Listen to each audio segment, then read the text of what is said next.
Hello guys, अस्सलाम वालेकुम। Welcome back to YouTube channel. आप देख रहे हैं हमारे YouTube channel learn science Zakir Hussain और मैं हूं आपका एजुकेटर जाकिर हुसैन। आज हम डिस्कस करने वाले हैं कैरियर्स इन बायोलॉजी। जैसे कि बेसिकली हमें पता है कि हम जो भी स्टडी सब्जेक्ट करते हैं उसके कैरियर्स के बारे में हमारे पास जानना बहुत एक अहम और इम्पोर्टेंट होता है। अगर बात करें हमारे पास कैरियर्स इन बायोलॉजी की, यानी कि बायोलॉजी के पढ़ने के बाद हम कौन-कौन से कैरियर्स अपना सकते हैं, एज़ अ प्रोफेशनल तौर पे हम उसमें वर्क कर सकते हैं। वो कौन-कौन सी ऐसी फील्ड्स होगी जहाँ पे हम बायोलॉजी को पढ़ने के बाद आसानी से हम उसके कैरियर्स तौर पे अपना पाएँगे या प्रोफेशनल तौर पे अपना पाएँगे। आज के इस वीडियो में हम जानेंगे कि हमारे पास वो कौन से ऐसे कैरियर्स हैं, कौन से ऐसे प्रोफेशनल हैं जो हम बायोलॉजी की स्टडी करने के बाद वही अपना सकते हैं या उसे हम एज़ अ गोल बना सकते हैं। अगर बात करें हमारे पास जो बायोलॉजी है, बायोलॉजी के लिए भी इम्पोर्टेंट कैरियर्स होते हैं जिसे हम आज डिस्कस करेंगे। तो without wasting any time let's start it. Video start करने से पहले अगर आप हमारे यूट्यूब चैनल पे न्यू हैं तो इस चैनल को सब्सक्राइब करें, इस वीडियो को लाइक और कमेंट करें और इसके अलावा अगर आपको वीडियो पसंद आए तो दूसरों के साथ भी शेयर करें ताकि वो भी ऐसे इन्फॉर्मेटिव वीडियो से फायदा उठा सकें। बेसिकली अगर बात करें प्रोफेशनल इन बायोलॉजी या कैरियर्स इन बायोलॉजी की, इसका सिंपल मकसद ये होता है कि बायोलॉजी की स्टडी करने के बाद आप कौन-कौन से ऐसे कैरियर्स हैं, कौन-कौन से ऐसे प्रोफेशनल्स हैं जो आप आफ्टर द रीडिंग बायोलॉजी आप वही अपना सकते हैं फ्यूचर में। बेसिकली अगर बात करें हमारे पास जो फर्स्ट कैरियर्स होता है इन बायोलॉजी वो होता है कि मेडिसिन एंड सर्जरी। बेसिकली ये जो है मेडिसिन सर्जरी में आप डॉक्टर बनते हैं या उसमें से मेडिसिन को स्टडी करते हैं और उसके अलावा सर्जरी के बेसिस पे आप कैरियर तौर पे काम करते हैं। बेसिकली क्या होता है कि जो डॉक्टर होते हैं, डॉक्टर बी एमबीबीएस करते हैं, यानी कि bachelor of medicine and the bachelor of surgery. उसमें से मेडिसिन भी आ जाता है और उसके अलावा उसकी सर्जरी भी आ जाती है, यानी कि वही दोनों आ जाते हैं। इसकी बात करें तो मेडिसिन की, तो मेडिसिन है क्या बेसिकली, मेडिसिन क्या होती है, it deals with the diagnosis, यानी कि ये डायग्नोसिस पे डील करती है और ट्रीटमेंट, यानी कि कोई भी ऐसी डिजीज है उसे पहले तो डायग्नोज करना पड़ेगा। डायग्नोज करने के बाद उसकी जो एक चीज कहें कि यहाँ से किस तरीके से वो फैली है या किस तरीके से वो आगे बढ़ रही है, उसे डायग्नोज करके उसे समझ के उसका ट्रीटमेंट करना, वही चीज हमारे पास क्या होती है, मेडिसिन होती है। यानी कि कोई भी अगर डिजीज है उसको समझना कि वो पहले से वो कौन सी डिजीज है, उसके सिम्टम्स को समझना, उसके तक जाना, उस पॉइंट के बाद उसे ट्रीटमेंट देना, ऐसी जो हमारे पास फील्ड होती है या कैरियर होता है उसे हम मेडिसिन कहते हैं। और सर्जरी क्या है, सर्जरी में क्या होता है कि डील्स विद रिपेयर, यानी कि इसमें से रिपेयर और इसके अलावा रिप्लेसमेंट और रिमूवल इफेक्टेड ऑर्गन्स, यानी कि उसका जो रिमूवल इफेक्टेड ऑर्गन्स है उन्हें रिमूव करना या उसे रिपेयर करना या उसकी रिप्लेसमेंट करना, उसे हम सर्जरी कहते हैं। बेसिकली यहाँ पे चीज है रिपेयर, यानी कि अगर कोई भी ऑर्गन हमारे पास बॉडी में इफेक्ट हुआ है, उस ऑर्गन से वो इफेक्टेड हुआ है किसी भी एक्सीडेंट के दौरान या कोई ऐसी उसे इफेक्ट हो सकती है, तो फिर उसे हम रिपेयर करेंगे, वो भी सर्जरी में होगा। और इसके अलावा रिप्लेसमेंट करेंगे। अब रिप्लेसमेंट में क्या मुराद, रिप्लेसमेंट में मुराद यही है कि कोई भी हमारे पास इत्तफाकन हमारी बॉडी जो का जो ऑर्गन्स है वो इफेक्टेड हो चुका है। अब इफेक्टेड होने के दौरान हम क्या करेंगे, उसे रिप्लेसमेंट करेंगे और उसकी जगह पे कोई दूसरा जो है आर्टिफिशियली या वही हम फिट करके उसे नॉर्मल वर्कआउट कराएँगे जो हमारे पास पहले वर्क कर रहा था। वो हमारे पास क्या होगा, रिप्लेसमेंट होगा।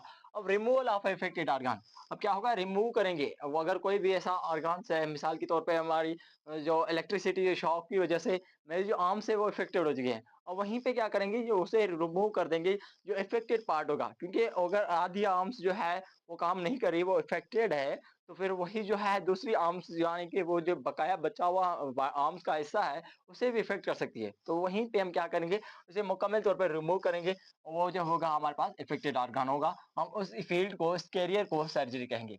यानी कि ये जो है डील करेगी रिपेयर, रिप्लेसमेंट और रिमूवल ऑफ अफेक्टेड ऑर्गन्स को, एज सर्जरी होगी। और मेडिसिन क्या होगा, मेडिसिन डायग्नोसिस एंड ट्रीटमेंट पे बेसिस पे काम करती है। उसके नंबर सेकंड है जो हम कैरियर्स, एज ए कैरियर्स तो काम कर अप्लाई कर सकते हैं, वो हमारे पास है एग्रीकल्चर। बेसिकली एग्रीकल्चर जो है इकोनॉमिक्स के हवाले से वो पाकिस्तान में बहुत ही एक इम्पोर्टेंस उसकी चल रही है। एग्रीकल्चर किसे कह रहे हैं, देखो एग्रीकल्चर हम कहते हैं जो कि डील्स करती है प्रोडक्शन की। अब कौन-कौन से प्रोडक्शंस है, production of varieties of crops, यानी कि क्रॉप्स जो भी हमारे पास मौजूद हैं एग्रीकल्चर के तौर पे, उनकी जो भी वेराइटीज होती हैं वो डील करती है एग्रीकल्चर से। ओके, देन हमारे पास जो फ्रूट्स होते हैं, फ्रूट्स से भी डील करती है। एंड देन वेजिटेबल्स और उसके अलावा डेयरी जो प्रोडक्ट होते हैं वो भी डील करते हैं किससे, एग्रीकल्चर से। अब एग्रीकल्चर में अगर आपका कोई इंटरेस्ट है, आप चाहते हैं कि वेराइटीज ऑफ द क्रॉप्स, जो production of the variety of crops हो रही हैं, उसे अगर आप समझें या उसमें काम करना चाहते हैं, तो आपको एग्रीकल्चर फील्ड अप्लाई करनी पड़ेगी। इसका मकसद ये है कि अगर आप कोई ऐसे डॉक्टर्स वगैरह बनना चाहते हैं, तो आपको सर्जरी और मेडिसिन में जाना पड़ेगा। यहीं पे आप एज़ एग्रीकल्चर तौर पे काम कर सकते हैं। अगर आपको कोई क्राफ्ट्स की वेराइटीज़ में जाना है या फ्रूट्स में, वेजिटेबल्स में जाना है या डेयरी जो प्रोडक्ट बन रहे हैं, उसमें से जो डील करेगी एग्रीकल्चर करेगी। तो फिर आपको करियर तौर पे एग्रीकल्चर अपनाना पड़ेगा। तो वहीं पे क्या हो रहा है कि हमारे पास वही जो है डेयरी प्रोडक्ट तौर पे और क्राफ्ट्स और उसके अलावा फ्रूट्स, वेजिटेबल्स के तौर पे काम करेगा। अब हमारे पास थर्ड वन है हॉर्टिकल्चर। बेसिकली हॉर्टिकल्चर है क्या? हॉर्टिकल्चर जो हमारे पास होता है it's a part of agriculture होता है।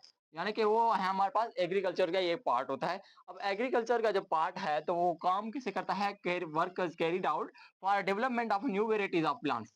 यानी कि जो न्यू वेराइटीज़ ऑफ प्लांट्स है, उसे अगर डेवलपमेंट की तौर पे काम करे तो वह हमारे पास हॉर्टिकल्चर होगा। एंड देयर प्रोडक्ट्स और उसके जो भी प्रोडक्ट्स बन रहे हैं, जो भी फ्रूट्स बन रहे हैं एज़ अ हमारे पास प्लांट्स के तौर पे प्लांट्स जो हमारे पास प्रोडक्ट दे रहे हैं, फ्रूट्स दे रहे हैं, तो फिर उसकी जो भी स्टडी करेंगे, हॉर्टिकल्चर में करेंगे। देखो सिंपल सी बात है, हमारे पास जो भी स्टडी करनी है प्लांट्स के बारे में और उसके जो भी प्रोडक्ट्स बन रहे हैं, उसके बारे में अगर आपको स्टडी करनी है, तो आपको जो फील्ड चॉइस करनी पड़ेगी, वो हॉर्टिकल्चर होगी। यानी कि ये जो था मुकम्मल क्रॉप्स के लिए था, फ्रूट्स और वेजिटेबल्स और डेयरी प्रोडक्ट के लिए था, जो एग्रीकल्चर कह रहे थे। अब एग्रीकल्चर का एक पार्ट है, जिसमें हम प्लांट्स की और उसके जो भी प्रोडक्ट्स बन रहे हैं ना, उसकी स्टडी करेंगे। उसकी जो भी स्टडी करेंगे, वो हमारे पास हॉर्टिकल्चर में होगी। अगर आप चाहते हैं कि मैं जो एज़ अ करियर तौर पे प्लांट्स पे वर्क करना चाहता हूँ और उसके जो प्रोडक्ट्स बन रहे हैं, उन पे वर्क करना चाहता हूँ, तो आपको जो फील्ड जॉइन करनी पड़ेगी एज़ अ करियर, वो क्या होगी? हॉर्टिकल्चर होगी। यानी कि आप हॉर्टिकल्चर में जॉइन कर सकते हैं। ओके, हमारे पास 4 वन है, वो है फॉरेस्ट्री। और forestry basically it's a big source of biodiversity of plants and animals. यानी कि प्लांट्स एंड एनिमल्स का बहुत एक बड़ा सोर्स होता है। अब बेसिकली क्या है, it's important development of new हमारे पास जो फॉरेस्ट है, उसे डेवलपमेंट करने के लिए बहुत ही इम्पोर्टेंट होती है। और फॉरेस्ट जो भी हमारे पास जंगलात हैं, स्पेशली हमारे पास जो जंगलात होते हैं, उनको डेवलपमेंट करना, उनको प्रोटेक्शन करना, प्रिजर्वेशन ऑफ एंड एग्जिटिंग, यानी कि एग्जैक्ट जो भी हमारे पास मौजूद हैं, उनके प्रिजर्वेटिंग करने और हमारे पास उसके आगे बढ़ाने के लिए, उसमें वर्कआउट करने के लिए जो फील्ड होती है, जो कैरियर होता है, वो हमारे पास फॉरेस्ट्री होती है। यानी कि फॉरेस्ट्री में हम डेवलपमेंट ऑफ द फॉरेस्ट को देखते हैं और जो हमारे पास अभी मौजूद है, उनको किस तरीके से डेवलपमेंट करें, आगे बढ़ाएँ, वो हम फॉरेस्ट्री में डिस्कस करते हैं। यानी कि अगर आप जंगलात के बारे में या उसके इम्पोर्टेंस के बारे में अगर आपको समझना है, तो आप जो जॉइन करना चाहेंगे, वो वही जो होगा हमारे पास फॉरेस्ट होगा। यानी कि फॉरेस्ट्री आप जॉइन कर सकते हैं और हम और वहीं पे फॉरेस्ट्री स्टडी कर सकते हैं। बेसिकली उसके अलावा अगर आप बात करें तो फार्मिंग की, यानी कि फिफ्थ वन हमारे पास जो मौजूद चीज़ होती है, वो होती है फार्मिंग एज़ अ करियर तौर पे। अब फार्मिंग है क्या? Basically this is a field, वो जो है डेवलपमेंट करती है of a new kinds of farms and take place. यानी में फार्मिंग में मुख्तलिफ जो है न्यू फार्म्स टेक प्लेस करते हैं। अब कौन-कौन से ऐसे फार्म्स होते हैं जो फार्मिंग में काम करते हैं? बेसिकली फार्मिंग से ही मुराद हो रही है, यानी कि जो भी फार्म्स होंगे, वो फार्म्स में टेक प्लेस करेंगे। अब वो कौन-कौन से फार्म होंगे? जैसे कि हमारे पास फिश फार्म होता है, यानी कि मछलियों का जो भी फार्म होगा, कैटल फार्म होगा और इसके अलावा पोल्ट्री फार्म होगा। ये सारे जो फार्म्स हैं, वो हमारे पास फार्मिंग में आते हैं। बेसिकली अगर कोई भी ऐसा शख्स चाहता है कि मैं करियर तौर पे एज़ अ करियर मैं फिश फार्मिंग करना चाहता हूँ या कैटल फार्मिंग करना चाहता हूँ या उसके अलावा पोल्ट्री फार्मिंग करना चाहता हूँ, वही जो अप्लाई करेगा, वही जो करियर के तौर पे एक मीनिंग तो वहीं पे फार्मिंग पे वो अप्लाई करेगा। अब वो फार्मिंग पे ही वर्क करेगा एज़ अ करियर। अब इसमें क्या होता है कि इसमें पाकिस्तान या कोई भी ऐसी चीज़ें हैं, इस ब्रांच में से हमें बहुत बड़ा-सा फ़ायदा पड़ता है। एक तो हमारे पास इकोनॉमिक्स पे बहुत ही एक अच्छा खासा अगर ये चीज़ ना हो तो असर पड़ता है। बेसिकली इसमें क्या होता है कि ये जो बेनिफिट देती है पहली सी बात, वो ये है फिश फार्मिंग हो गया, कैटल फार्मिंग हो गया और उसके अलावा पोल्ट्री फार्मिंग हो गया। अब पोल्ट्री और फिश जो फार्मिंग है, वो क्या करते हैं बेसिकली हमारे पास जो मीट होती है, वो मीट प्रोवाइड करते हैं। जैसे कि मछलियाँ हो गई, मछलियाँ हमारे पास बहुत सारी सी मार्केट में पड़ी हैं, अवेलेबल हैं। उसकी जो प्रोडक्ट्स होगी, उसकी जो वेराइटीज़ को अप्लाई करेंगे, वो जो चीज़ें सिखाई जाएँगी, सारी जो चीज़ें होंगी अपनानी पड़ेगी कैरियर्स तौर पे, वो हमारे पास फार्मिंग में सिखाएँगे। और केटल हो गया, जैसे केटल में मुख्तलिफ चीज़ें आ जाती हैं। उन केटल में से हमारे पास मिल्क प्रोडक्ट के तौर पे मिलता है, यानी कि मिल्क को हम मेंटेनेंस में ला सकते हैं और उसके अलावा उसमें से मीट भी ज़ाहिर-सी बात है, वो मीट भी एज़ अ प्रोडक्ट तौर पे इनमें से मिल सकता है। तो फिर इसकी भी बहुत ही एक इम्पोर्टेंस होती है। एंड देन नंबर 6 है हमारे पास animal husbandry. Basically animal husbandry क्या है कि animal husbandry is a part of agriculture, यानी कि ये जो है एग्रीकल्चर का ही पार्ट है। अगर पहले हम बात करें, तो हमारे पास एग्रीकल्चर का वही जो पार्ट है, वो एनिमल हस्बेंड्री होता है। अगर एनिमल हस्बेंड्री की बात करें, तो वो क्या करते हैं, it deals with the care and breeding of animals, यानी कि केयर और ब्रीडिंग ऑफ एनिमल्स, जो भी हम एनिमल से रिलेटेड जो भी चीज़ें होंगी, वो एनिमल हस्बेंड्री में ही जानेंगे। यानी कि ब्रीडिंग ऑफ एनिमल्स है, उसके अलावा वो जो है बेनिफिशियल होते हैं मेंस के लिए। अगर कोई भी ऐसे एनिमल्स हैं, कोई भी ऐसी चीज़ें हैं जो एनिमल्स के तौर पे हमारे पास वही जो है ह्यूमन्स में और यहाँ उसके अलावा और मेंस जो हैं उनके लिए बेनिफिशियल हैं, तो फिर वो जो स्टडी होगी, वो जो हम उसे मेंटेनेंस में लाएँगे, वो सारी जो चीज़ें होंगी एनिमल हस्बेंड्री में होगी। वो उसका केयर हो गया, उसकी ब्रीडिंग हो गई, सारी जो भी ब्रीडिंग वाली चीज़ें होंगी या केयर वाली चीज़ें होंगी, अब एनिमल्स की होगी तो वो फिर किस में चीज़ में होगी? वो एनिमल हस्बेंड्री में होगी। यानी कि अगर वो चाहते हैं कि आप जो है, जो भी एनिमल्स हैं उसको एज़ अ करियर और एज़ अ ब्रीडिंग तौर पे आप काम करें, as a beneficial of for mens या वुमेन्स हमारे पास वुमेन्स जो भी मौजूद है, उसके बेनिफिशियल के तौर पे आप अगर काम काम करना चाहते हैं, तो फिर आपको जो एज़ अ करियर तौर पे है, जो प्रोफ़ेशन अप्लाई करना पड़ेगा वो एनिमल हस्बेंड्री होगा। यानी कि एनिमल हस्बेंड्री आप जॉइन करके फिर वहीं पे इस तरीके से ही काम कर सकते हैं। और नंबर 7 हमारे पास जो है फिशरीज़। अब ज़ाहिर-सी बात है नाम से ही मौजूद है कि फिशरीज़ क्या होगी, वो डील्स करेगी increased and quantity and the quality of fish products. यानी कि फिश प्रोडक्ट की जो भी हमारे पास क्वांटिटी और क्वालिटी, जो भी तादाद और उसकी मिकदार मौजूद है या उसकी खासियत, उसकी जो भी सारी चीज़ें फिश से रिलेटेड होगी, वो फिशरीज़ में अप्लाई की जाएँगी। अब देखो सबसे पहले फिश जो है मार्केटिंग में बहुत ही एक अहम होती है, तो फिर इकोनॉमिक्स के हवाले से इसे भी बहुत ही एक इम्पोर्टेंस होती है।